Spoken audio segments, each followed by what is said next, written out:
আজকে আমাদের ব্যাচের জন্য যে প্রথম লাইভ ক্লাস শুরু হওয়ার কথা, সেটা আজকে আমার প্রথম লাইভ ক্লাস। আজকে আমি যেটা পড়াবো সেটা হলো মূলত ফিজিক্স প্রথম বছর বইয়ের ভেক্টর চ্যাপ্টার, যা হলো আমাদের বইয়ের দ্বিতীয় চ্যাপ্টার। আমি গতকাল রাত থেকে আজ দুপুর পর্যন্ত মনির ভাইয়ের শীট, তপন স্যারের নোট, তপন স্যারের বই এবং যে কটা বই পেরেছি সে কটা বই থেকে আমি কিছু নোট কালেক্ট করে আজকে পড়ানোর জন্য আমি নিজের জন্য একটা নোট তৈরি করেছি, যে আমি আগে থেকে দেখিয়ে নিলাম যে এই নোটটা দেখে দেখে আজকে ক্লাসটা পরিচালনা করার চেষ্টা করব। এখন প্রথমেই বলে নিই ভেক্টর। ভেক্টর হলো যে সকল ভৌত মানকে প্রকাশ করার জন্য মান এবং দিক উভয় জিনিসের প্রয়োজন হয় তাকে আমরা মূলত ভেক্টর বলি। আজকে আমরা যেই চারটা জিনিস নিয়ে পড়াশোনা করবো, অর্থাৎ ভেক্টর বইয়ের যেই চারটা টপিক খুব ইম্পর্টেন্ট, সেই টপিকগুলো আমি বোর্ডে লিখে নিচ্ছি। লিখে নেওয়ার পরে দেখতে সুবিধা হবে, বুঝতে সুবিধা হবে। টপিকগুলোর মধ্যে 1 সামান্তরিক সূত্র। সামান্তরিক সূত্র। তারপর টপিক নাম্বার 2 ভেক্টর বিভাজন। ভেক্টর বিভাজন। তারপর 3 নাম্বার ভেক্টর চ্যাপ্টারে নৌকা এবং বৃষ্টি দিয়ে কিছু অঙ্ক দেওয়া হয়েছে, সেই অঙ্কগুলো থেকে আজকে আমি দু একটা অঙ্ক করে দেখানোর চেষ্টা করব। প্রথম কি আসলো? সামান্তরিক সূত্র। দ্বিতীয় আসলো ভেক্টর বিভাজন। তৃতীয় আসছে নৌকা এবং চতুর্থ আসছে বৃষ্টি। তাহলে আমরা প্রথম টপিকটা দিয়ে শুরু করি ভেক্টর সামান্তরিক সূত্র দিয়ে। আচ্ছা, ভেক্টর সামান্তরিক সূত্র দিয়ে আমি আজকে আমার লাইভ ক্লাসটা শুরু করার চেষ্টা করছি।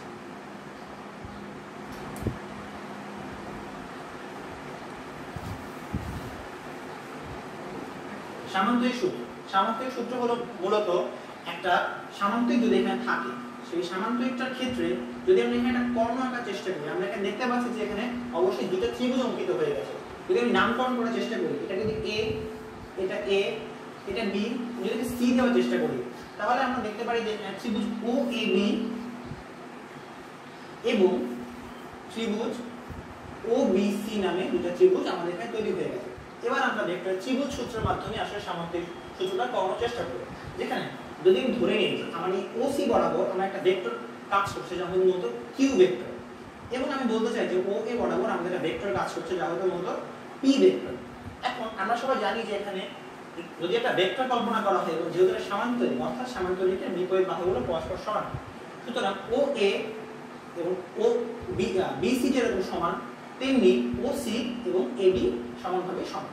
তাহলে আমরা বলতে পারি যদি আমার ও এ হয় পি ভেক্টর, তাহলে অবশ্যই আমার বি সিটা হবে পি ভেক্টর, এবং যেহেতু আমরা বলতে পারি যে ও সি আমাদের কিউ ভেক্টর, তাহলে আমাদের অবশ্যই এ বিটাও হবে কিউ ভেক্টর। আমি এখানে দাঁড়িয়ে দিচ্ছি।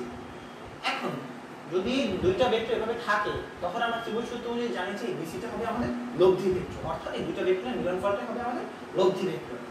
যদি এটাকে আর নামে বলতে চাই, তাহলে এটা আমাদের লব্ধি ভেক্টর। তাহলে আমরা এখন অবশ্যই লিখতে পারি যে লব্ধি মানে হলো লব্ধি r equal to p plus q, অর্থাৎ p vector plus q vector হলো আমাদের লব্ধি r ভেক্টর। এখন আমি যাব আমাদের একটু পরে যে লব্ধি নির্ণয়ের আসলে নিয়মটা। লব্ধি নির্ণয়ের জন্য আমরা সবাই জানি আমাদের বইতে একটা নির্দিষ্ট ফর্মুলা বা সূত্র দেয়া আছে। সূত্রের ধরুন আমি আরেকটা ছবি আঁকার চেষ্টা করছি, যদিও ছবিটা ঠিক সামান্তরিক মতো হচ্ছে না, আমি সামান্তরিক আঁকার চেষ্টা করছি। আমি নামকরণ বললাম, একইভাবে নামকরণ করছি, এটা বি, এটা ও, এটা এ। এখন যদি আমরা বলি যে এখান থেকে যদি একটা লম্ব এখানে টানতে চাই ও এ বরাবর, তখন অবশ্যই আমাকে এটা বৃদ্ধি করতে হবে। বৃদ্ধি করতে গেলে আমি এটাকে ডি নামকরণ করলাম, তো এখানে আমি একটা আলফা কোণ আমার তৈরি হয়ে গেল এই ত্রিভুজটার মধ্যে সূক্ষ্মকোণ।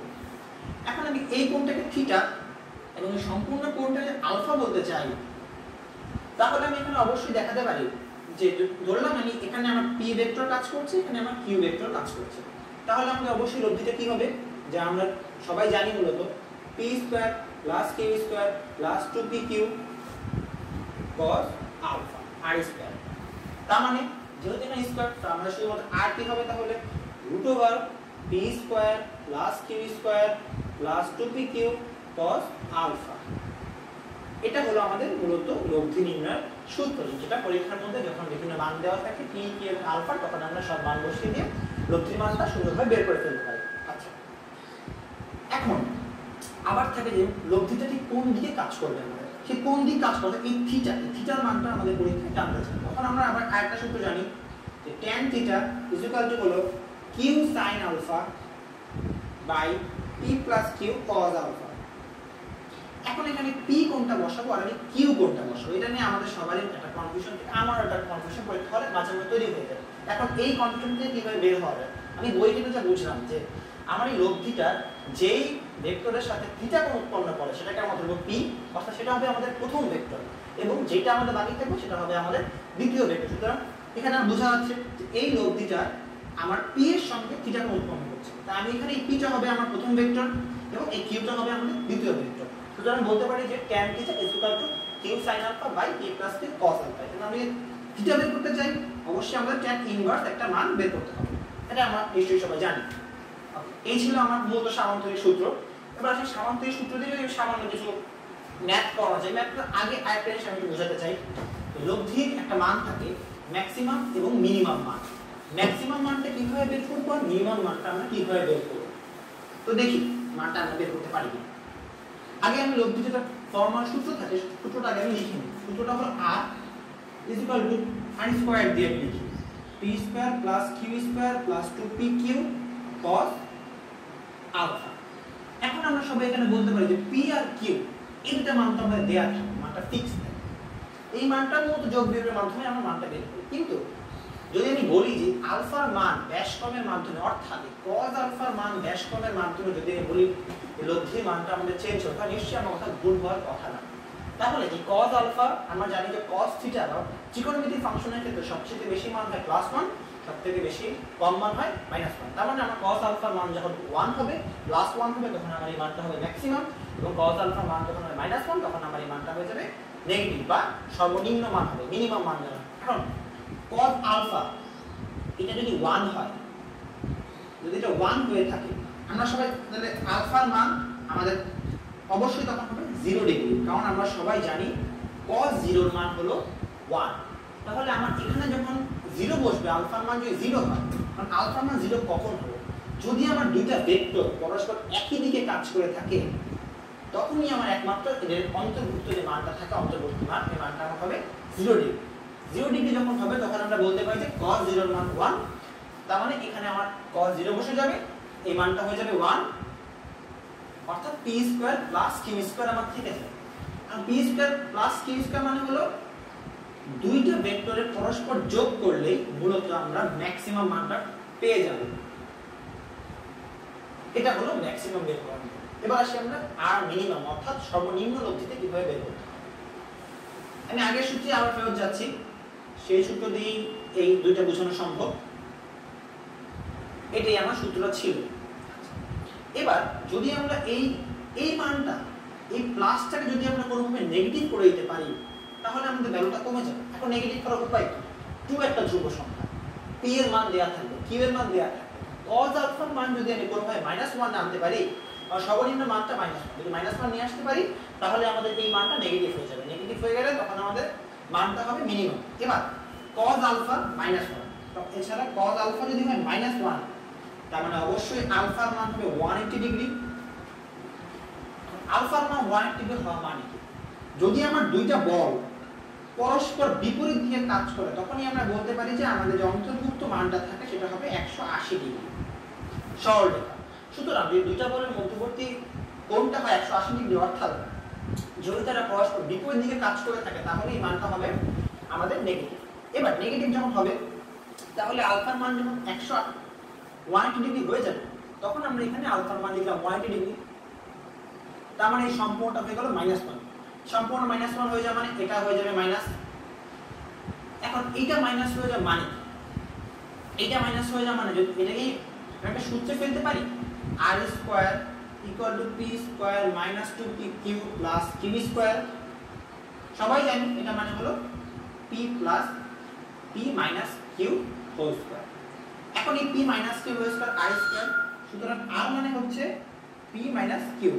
এখন এই p মাইনাস q, অর্থাৎ এখন কারো মনে কোশ্চেন থাকতেই পারে যে p বেশি হতে পারে q বেশি হতে পারে, মানে মাইনাস চিহ্ন দেওয়াটা কি আমাদের ঠিক হবে কিনা।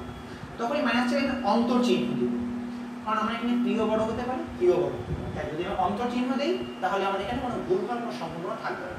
সুতরাং দুইটা বলের বিয়োগফলটাই হলো আমার মিনিমাম মান, অর্থাৎ সর্বনিম্ন লব্ধির মান। তো যাই আমি এখন আমার পরের সূত্রে কনভার্ট করার চেষ্টা করি। সামান্তরিক সূত্রের এটা ছিল মতো বেসিক জিনিস, যে সর্বনিম্ন মান এবং সর্বোচ্চ মান কিভাবে নির্ণয় করব। মানে আমাদের পরীক্ষার মধ্যে বেশিরভাগ সময়ই জানতে চাওয়া হয় যে সর্বোচ্চ মান কিভাবে দেয় এবং সর্বনিম্ন মানটা কিভাবে বের করতে হয় নির্ণয় করে দেখো। আচ্ছা, আমি এটা মুছে দিচ্ছি নামটা। এবার সামান্তরিক সূত্র দিয়ে যদি কিছু ম্যাথ দেখানোর চেষ্টা করি, কারণ কিছু ম্যাথ দেখালে আমাদের সব সাধারণ জিনিস তখন আমাদের একটু কমন মনে হয়। আচ্ছা, আমি কিছু ম্যাথ আগে থেকে রেডি করে রেখেছিলাম পড়ার স্বার্থে, তো আমি সেভাবে করে সেখান থেকে কিছু ম্যাথ বের করে নিই। ধরো আমার এখানে দেওয়া আছে 20 নিউটন ও 60 নিউটন মানের দুটি বল।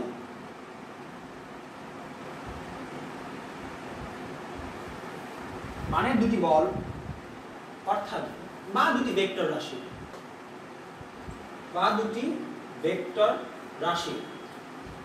ভেক্টর রাশির মধ্যকার কোণ 30 ডিগ্রি। মধ্যকার কোণ 30 ডিগ্রি। এখন যদি আমার মধ্যকার কোণ 30 ডিগ্রি হয় তাহলে রাশি দুটির মান নির্ণয় করো। রাশি দুটি কত? এভাবে বললে আমার মনে কোশ্চেনটা আরো সহজ হওয়ার কথা। তো বের করার চেষ্টা করি, সলিউশন দিয়ে করি। আমি একটু ভাইয়ের স্টাইলে দেখি, তাহলে মনে হয় জিনিসটা দেখতে সুন্দর। সলিউশন তাহলে অঙ্কটা ফিল আসে। আচ্ছা, আমরা সবাই জানি লব্ধির সূত্র r √p² + q² + 2pq cos alpha. সব মান দেয়া আছে আমাদের। ধরলাম বলা আছে যে মধ্যবর্তী কোণ 30 ডিগ্রি। আমি এখানে লিখে নিই। আমার এখানে p দেওয়া আছে 20 নিউটন এবং q দেওয়া আছে 60 নিউটন। এবার আমি এটা ভ্যালু বের করব এবং আলফার মান দেওয়া আছে আমাদের 30 ডিগ্রি। অঙ্কটা এখন আমি বের করব। Okay fine. তো √ওভার দেই p² p এর মান 20 newton, 20 whole square plus q দেওয়া 660 প্লাস 2 * 20 * 60 ইনটু cos 30 ডিগ্রি। এটা আমাদের মূলত মান দেওয়া আছে। ফাইন। এখন আমি যদি হিসাব আমার করা আছে তাহলে আগেভাগে শুধুমাত্র উত্তরটা আমি লিখে দিচ্ছি। এটা হলো 77.96 নিউটন। এটা আমাদের বের হবে যদি আমাদের যদি বলা আছে রাশি দুটি কত এবং শুধু লব্ধিটা মান আমাদের বের করতে হবে। সরি, আমি এখানে ভুল বলছি। এটা রাশি দুটি কত হবে, এটা হবে ঠিক লব্ধিটা কত। সরি, এটা আমার একটা মিস্টেক ছিল। তবে লব্ধি কত। ওকে ফাইন, আমি লব্ধির মানটা বের করে ফেলছি। ফাইন। এবার তাহলে আমরা অঙ্কটা নিশ্চয়ই ক্লিয়ার। এবার আমি একটু পরের অঙ্কে যাওয়ার চেষ্টা করি, নতুন কিছু অঙ্ক করি। আচ্ছা, যেহেতু আমি আগেই বলেছি যে আমি আগে থেকেই কিছু নোট তৈরি করে রেখেছিলাম, যে নোটটার মাধ্যমে আমি আজকে পড়াবো। আমি সেকেন্ড ম্যাথে যাওয়ার চেষ্টা করি। আচ্ছা, 2 নম্বর ম্যাথটা লিখি। 2 নম্বর ম্যাথটা আমি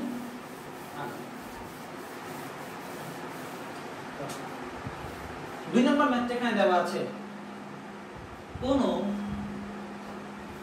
বস্তুকে 50 নিউটন বল দ্বারা পূর্ব দিকে ও 20 নিউটন বল দ্বারা 20 নিউটন বল দ্বারা পূর্ব দিকের সাথে 60 ডিগ্রি কোণ করে 60 ডিগ্রি কোণ করে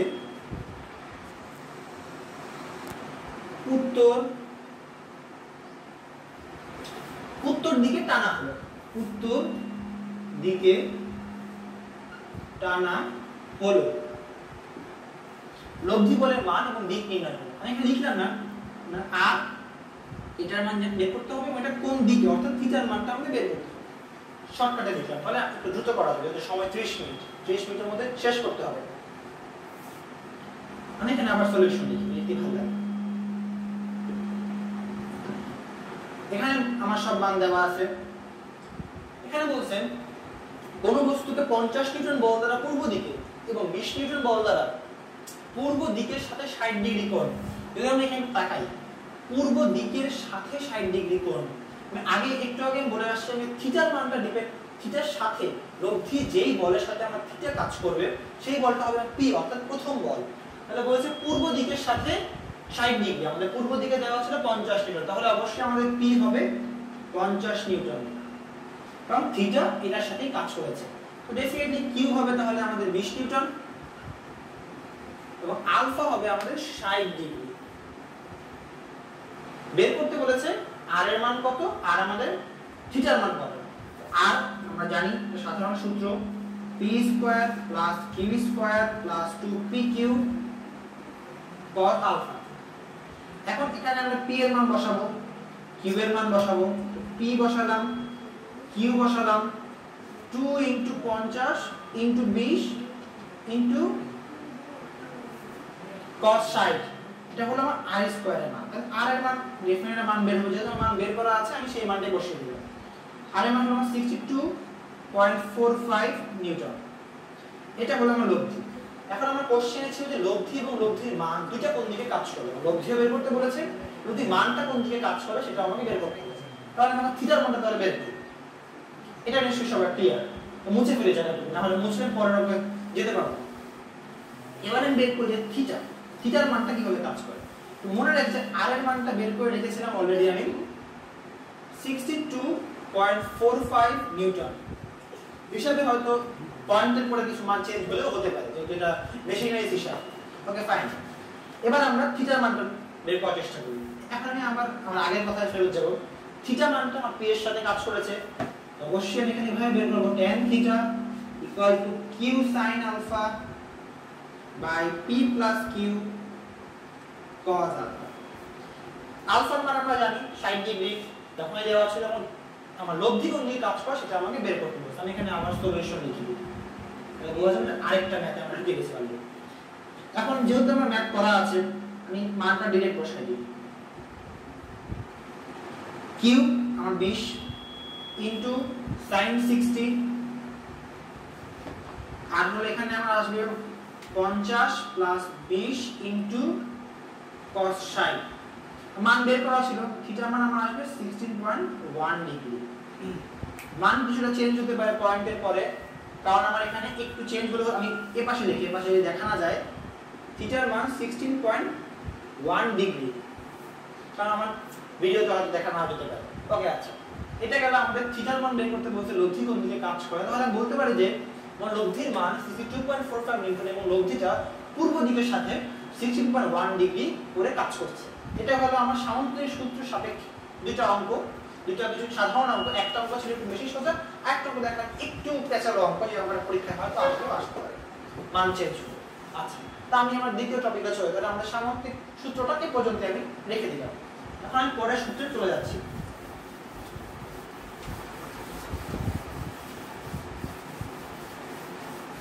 আচ্ছা, পরের সূত্র হচ্ছে আমার ভেক্টর বিভাজন। এবার ভেক্টর বিভাজন জিনিসটা কি? ভেক্টর বিভাজনটা আমি টপিকটার নামটা আগে লিখে নিই। আমার টপিকের নাম হলো আমার ভেক্টর বিভাজন। ভেক্টর বিভাজন। এবার ভেক্টর বিভাজন জিনিসটা কি আমি দেখে দেখেই বলে দিচ্ছি, আমার সম্পূর্ণ মুখস্থ নেই ভেক্টর বিভাজন সূত্রটা কি। একটা ভেক্টর রাশিকে দুই বা ততোধিক ভেক্টর রাশিতে বিভক্ত করার পদ্ধতিকে ভেক্টর বিভাজন বলে এবং বিভক্ত অংশগুলোকে মূল ভেক্টরে উপাংশ করে। অর্থাৎ আমরা যখন কোনো বেগের অঙ্ক করতে ধরো আমরা কোথাও লিখি vx মানে হলো vx cos θ, আবার vy মানে হলো vy sin θ, সেইভাবে করে এখন সামান্যভাবে বোঝানোর চেষ্টা করব যতটুকু আমার সাধ্য হয়। আচ্ছা, এবার আসলে আমরা লম্ব উপাংশ জিনিসটা কি। প্রথম শুরু করি লম্ব উপাংশ দিয়ে, যেহেতু আগেই বলেছিলাম প্রতিটা সেই ভেক্টরের উপাংশ হিসেবে কাজ করে। তো আগে আমি লম্ব উপাংশটা দিয়ে বোঝানো শুরু করি। তাই আমি একটা সাধারণ ছবি আঁকবো শুধু। এটা আমরা একটা আয়তের মধ্যে আমি এখানে একটা কর্ণ আঁকলাম। কর্ণ বলতে ভেক্টরের ক্ষেত্রে লব্ধি হিসেবে বেশি ব্যবহৃত হয়। কর্ণ আমরা এমনি জ্যামিতির ক্ষেত্রে ব্যবহার করি। এটা আমার y, এটা আমার x, এটা a, এটা c, b এবং এটা o। এবার আমরা বলতে পারি যে OA মানে আমার x, OB মানে আমার y। অনুরূপ ভাবে যেহেতু এটা আয়তক্ষেত্র, নিশ্চয়ই এটাও হবে আমার y, এটা হবে আমার x। এবার যদি আমরা আগাই ত্রিভুজ OAC, আবার বলি ত্রিভুজ ও এ সি তে এই ত্রিভুজটা নিয়ে আমি প্রথমে কাজ করি, তারপরে আমি উপরের ত্রিভুজটা নিয়ে কাজ করব। আচ্ছা, এই ত্রিভুজটার ক্ষেত্রে এই ওসি আমার আর, যা এখানে কর্ণ মূলত ভেক্টরের ভাষায় এটাকে লব্ধি বলা হয়। আচ্ছা, ওসি আমার গেল আমার লব্ধি, ও এ আমার এক্স, ও বি আমার ওয়াই। এখন আমরা জানি যদি আমি ধরে নিই যে এটা আমার আলফা, তখন এটার ক্ষেত্রে cos আলফাটা কি হতে পারে? cos আলফা মানে জানি আমরা, বা cos থিটা মানে জানি যে ভূমি বাই অতিভুজ। তাহলে এখানে ভূমি আমার ও এ, অতিভুজটা হলো আমার আর, দ্যাট মিন্স ওসি। মানে লিখতে পারি R by X equal to cos alpha, লিখতে পারি। সরি, একটু ভুল হয়েছে, এই আর এর জায়গায় হবে এক্স, এক্স এর জায়গায় হবে আর। ওকে ফাইন, তাহলে আমরা এখানে বলতে পারি যে সুতরাং x equal to r cos alpha.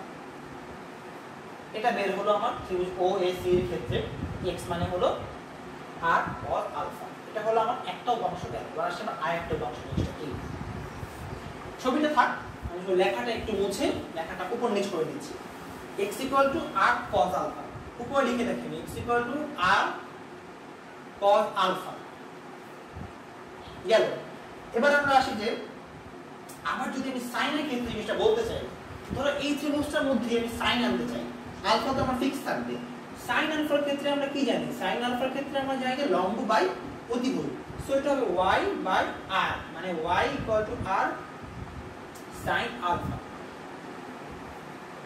এটা গেল আমার দুইটা উপাংশ। যে একটা ভেক্টরে যদি বিভাজন করি তাহলে আমার এই দুটো উপাংশ মূলত বের হয়, x equal to r cos alpha এবং y equal to r sin alpha।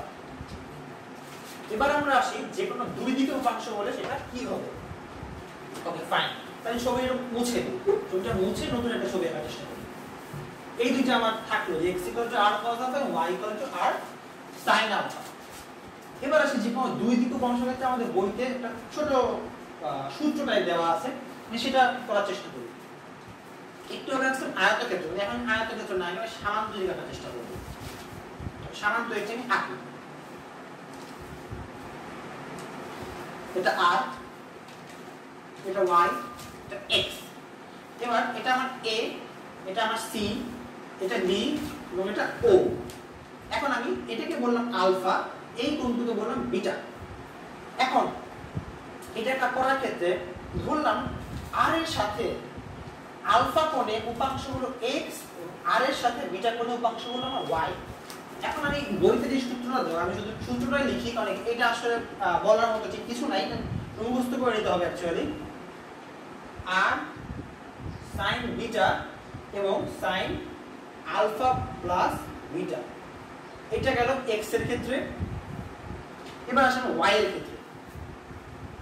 y এর ক্ষেত্রে r sin alpha by sin alpha plus beta. এইটা গেল যদি আমি একটা যে কোনো দুই দিকে যদি কোনো অংশটা বের করতে চাই, তখন আমার অংশটা অ্যাকচুয়ালি কি হবে? x ইকুয়াল টু হবে r sin beta by sin alpha plus beta, এবং y এর ক্ষেত্রে হবে r sin alpha by sin alpha plus beta. আচ্ছা, এর পরের টপিকে যাই। সময় খুব অল্প, 20 মিনিট 25 মিনিট কাছাকাছি হয়ে যাচ্ছে। আচ্ছা, এবার আসলে ভেক্টর নৌকা নিয়ে। নৌকা এবং বৃষ্টির মতো বইতে কোনো থিওরি নাই। আমি তিনটা বই ঘেটেছি, বইয়ে কোনো থিওরি নেই, তবে বইতে কিছু ম্যাথ দেওয়া আছে, আমি সেই ম্যাথগুলো করানোর চেষ্টা করি। আমি ফ্ল্যাশ শিটও দেখছি। তো ভেক্টর এর টপিকের নাম হলো নৌকা। নৌকা, এবার নৌকা জিনিসটা কি? আচ্ছা, নৌকা হলো, এটা আমার থাকবে, আমি একটা সাধারণ ছবি আঁকার চেষ্টা করি, যে ছবিতে কোনো প্যাচ গোছ নাই, জাস্ট বোঝানোর জন্য একটা ছবি। এটা হলো আমার d ইকুয়াল টু প্রস্থ, d ইকুয়াল টু প্রস্থ। এটা আমার r ইকুয়াল টু লব্ধি, লব্ধি। এটা হলো আমার v, যা আমার স্রোতের বেগ। এটা হলো u অর্থাৎ নৌকার বেগ, নৌকার বেগ। লেখাটা একটু বাদে বুঝে নেওয়ার চেষ্টা করবো আশা করি। আচ্ছা, তো আমি যেহেতু নৌকা দিয়ে আমার বইতে কোনো থিওরি নেই, তো থিওরি বলার কোনো অবকাশ নেই, আমি এখানে কিছু ম্যাথ করার চেষ্টা করব। দুইটা ম্যাথ করাবো, একটা ম্যাথ খুব ইজি আর একটা ম্যাথ একটু প্যাশনেট, যদি আমার জিনিসটা আচ্ছা। তো আমি ডিরেক্ট ম্যাথে ঢুকে যাই। আচ্ছা, আমি এটা আসলে কোশ্চেনটা মুখে বলি, অনেক বড় কোশ্চেন লিখতে গেলে অনেক সময় চলে যাবে এবং বোর্ডটাও ফিল আপ হয়ে যাবে। দেখে দেখি, স্রোত না থাকলে একজন সাঁতারু 4 কিলোমিটার পার আওয়ার বেগে সাঁতার কাটতে পারে। 2 কিলোমিটার পার আওয়ার বেগে সরলরেখা বরাবর প্রবাহিত একটি নদীর এপার থেকে ওপারে ঠিক বিপরীত বিন্দুতে যেতে হলে সাঁতারুকে কোন দিকে সাঁতার কাটতে হবে? এবং দেওয়া আছে যে প্রস্থ যদি 500 মিটার হয় তাহলে পার হতে আমাদের কতটুকু সময় লাগবে। আমাদের এখানে এখন বলা আছে যে প্রস্থ দেওয়া আছে 500 মিটার, প্রথমে বলছে যে ঠিক কোন দিকে সাঁতার কাটতে হবে। তো আমি যদি একটা ছবি আঁকি, যদি আমি একটা ছবি আঁকার চেষ্টা, এটা যদি আমি ধরলাম আমার নদী, এটা আমার সবচেয়ে ক্ষুদ্রতম দূরত্ব বা লব্ধি দিকে আমার কাজ করবে। ধরলাম এদিকে সে যাবে, কারণ যেহেতু স্রোতের বেগটা আমার এদিকে কাজ করছে, তাকে এই বিন্দুতে পৌঁছতে হবে। পৌঁছতে হলে তাকে অবশ্যই এদিকে সাঁতার কাটতে হবে। তো v মান দেওয়া আছে 2 কিলোমিটার পার আওয়ার, মানে এটা আমার স্রোতের বেগ, এবং u দেওয়া আছে আমার 4 কিলোমিটার পার আওয়ার বা আমাদের নৌকার। কারণ আমি এখানে একটা সামান্তরিক আঁকি। ফাইন, একে ফেলে এটাকে আমি বললাম আলফা কোণ, সম্পূর্ণটা আমার আলফা কোণ। বুঝতে পারতেছি যে এটা 90 ডিগ্রি, যেহেতু এটা 90 ডিগ্রি, তো আমাকে এইটুকু অ্যাকচুয়ালি বললে যোগ করে দিয়ে বের করে ফেলবো। শুধু আলফার মান বের করলে বের করা যাবে। আচ্ছা, তো আমাদের এইসব দেওয়া আছে। এখন আমরা আমাদের যেহেতু আমার আগেই আমাদের থিটার মানটা মূলত জানতে চাওয়া হয়েছে, যেহেতু বোর্ডটা ছোট আমি সাইডে করার চেষ্টা করি যতটুকু সম্ভব কভার করার জন্য। দাগ দিয়ে দিলাম।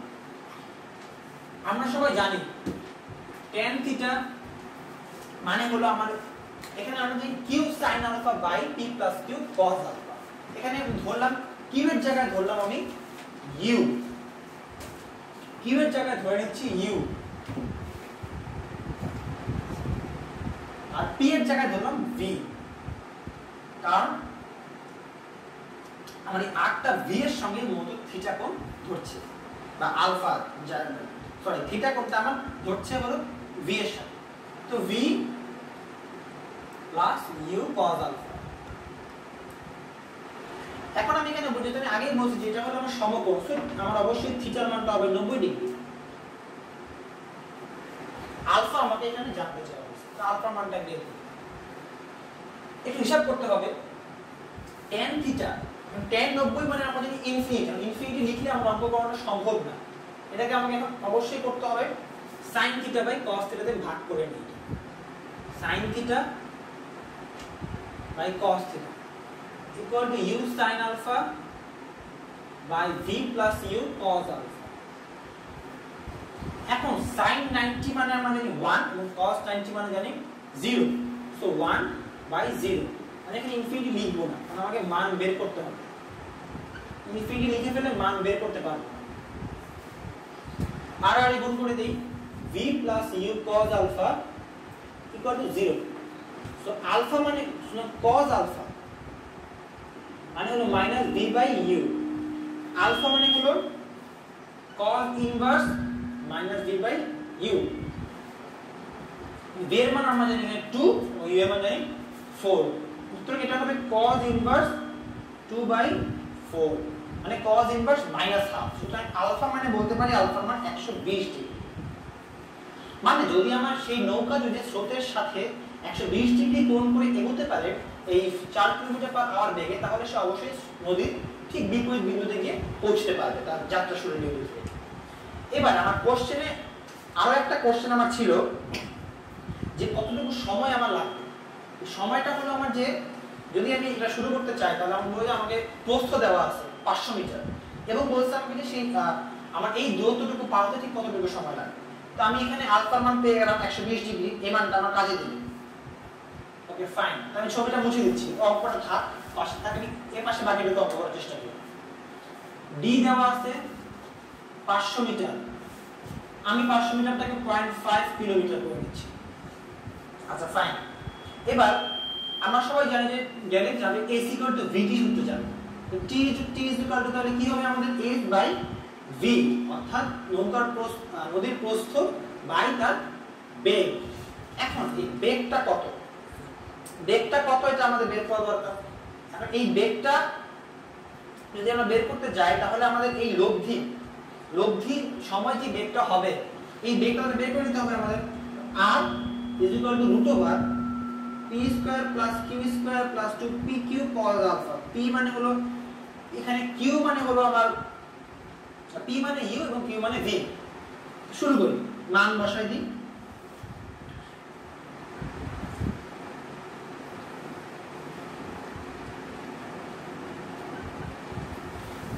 মান তাহলে বের হবে 2√3। এটা আমার r, এটা আমার লব্ধি বরাবর বেগ বের হবে। এই বেগটা যেটা বের করছি 2√3 দিয়ে, এটা আমি এখন এখানে বসাই দেব। একটু দ্রুত করতে হচ্ছে কারণ সময় খুব অল্প। t = এখানে আমি অবশ্যই লিখব যেটা আমার 0.5, যেটা আগেই বলছি 500 মিটার কে 0.5 কিলোমিটার করে নিচ্ছি, কারণ এখানে 2√3 মানে t = হলো আমার 0.1443 আওয়ার। আমার ম্যাথ করা ছিল বলে আমি দেখে দেখে জিনিসটা করে ফেললাম। এইটা আমার আসতে পারে নৌকা দিয়ে একটা ম্যাথ, সোজা সাপটা একটা ম্যাথ। এখন নৌকা দিয়ে আরেকটা ম্যাথে যেতে চাই, সেই ম্যাথটা মূলত হলো আমি ম্যাথটা কোশ্চেনটা পড়লে আসলে আমার এটা বুঝতে সুবিধা হবে। লিখতে গেলে আমার আসলে জায়গায় ধরবে না, আমার সময় চলে যাবে। আসলে আমি কোশ্চেনটা মুখে বলি। কোশ্চেনটা হলো যে এ বিন্দু হতে একজন পুলিশ, অর্থাৎ একটা পুলিশ একটা চোরকে ধরতে যাবে, চোরকে ধরতে যাওয়ার সময় সে নৌকা পার হবে। তো এই বিন্দু হতে একজন পুলিশ, ধরলাম এটা একটা নদী, এখানে তার এখানে সে পুলিশ দাঁড়ায় আছে, এখানে আমার চোর দাঁড়ায় আছে। এবার এই বিন্দু হতে একজন পুলিশ ঠিক করলো ঠিক তার বিপরীত বিন্দু বি তে একজন চোরকে দেখতে পেল। পুলিশ চোরকে ধরার জন্য স্রোতের দিকের সাথে 60 ডিগ্রি কোণ করে যাওয়া শুরু করলো। সাথে সাথে চোর স্রোতের সাথে 15 মিটার/সেকেন্ড বেগ বরাবর দৌড়ানো শুরু, অর্থাৎ এদিকে আমার চোর দৌড়ানো শুরু করছে 15 মিটার/সেকেন্ড বেগে দৌড়ানো শুরু করলো। নদীতে স্রোতের বেগ ছিল 5 মিটার/সেকেন্ড, এটা ছিল আমার 5 মিটার/সেকেন্ড। এখন পুলিশ যদি চোরকে ধরতে পারে তাহলে পুলিশের নৌকার বেগ কত এবং চোরকে ধরতে পারলে তার কত সময় লাগবে। অর্থাৎ একটু আগে যে ম্যাথটা আমরা করছি এই ম্যাথটার মতনই আমার সেম ম্যাথ, শুধুমাত্র মানগুলো চেঞ্জ। তো এই ম্যাথটা আর করার দরকার নেই, কারণ যেহেতু আমরা একই ম্যাথ আসলে দুইবার না করি, কোশ্চেনটা শুধু বলে দিলাম। এই কোশ্চেনটা ছিল মূলত মুনিবের শীটেরই একটা অঙ্ক। এই শীটের অঙ্কটা আমি শুভ এটা তুলে দিচ্ছি, জাস্ট কিছু মান চেঞ্জ করছি। এবার আসি আমরা ভেক্টর বৃষ্টি, আজকে আমাদের লাস্ট টপিক ভেক্টর বৃষ্টি। এবার ভেক্টর বৃষ্টিতে আমরা যদি একটু ফোকাস করার চেষ্টা করি, লিখে দিচ্ছি বৃষ্টি। বৃষ্টির মধ্যে আমরা সবসময় একটা দুটো টপিক আসলে বইতে লেখা ছিল, টপিকটা আমি বলি। দুইটা বস্তু যদি একই দিকে গতিশীল হয় তাহলে এদের মধ্যে আপেক্ষিক বেগ হবে এদের বিয়োগফলের সমান। অর্থাৎ দুটি বস্তু